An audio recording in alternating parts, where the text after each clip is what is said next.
শিক্ষার্থী যদি ফেল করে দেন পরে তার রেজাল্টের জন্য যদি তাকে সুইসাইড অ্যাটেম্প করতে হয়, সেই দায়ভার কি সরকার নেবে? সরকার নেবে না। তো আমার স্বপ্ন যদি থাকে বুয়েট, আমার স্বপ্ন যদি থাকে মেডিকেল, তাহলে তখন তো আমার আত্মহত্যা করা ছাড়া আর কোনো উপায় থাকবে না। ইন্টারে 2 বছরের সিলেবাস আমাদেরকে 17 মাসে ধরে দেওয়া হয়েছে। কেন আমরা কেন বৈষম্যতার শিকার হব? আমাদের থেকে ভালো ফলাফল আশা করে, তাহলে আমরা চাই একটু টাইম দেওয়া হোক।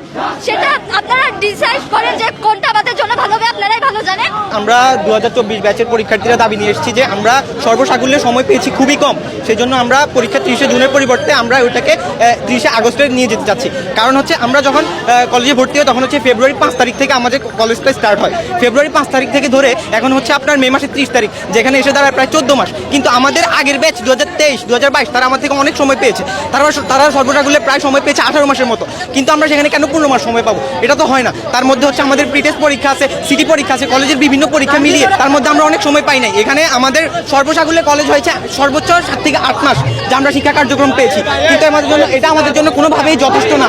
তাই আমাদের একটা দাবি, পরীক্ষা পিছাতে হবে আরো 2 মাস, এটাই আমাদের দাবি। আমরা পরীক্ষা পেছাতে চাই কারণ সকল শিক্ষা প্রতিষ্ঠানের পড়ালেখার মান কিন্তু সমান না।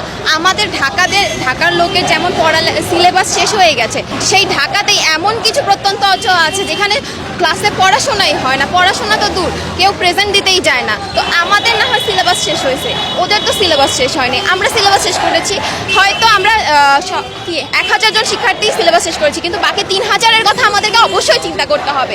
কারণ 1000 শিক্ষার্থী নিয়ে তো দেশ ভবিষ্যতে আগাতে পারবে না। বাকি 3000 অবশ্যই পিছনে পড়ে থাকবে যদি তাদের সিলেবাস শেষ না হয়, তাদের পড়ালেখায় ক্ষতি হয়।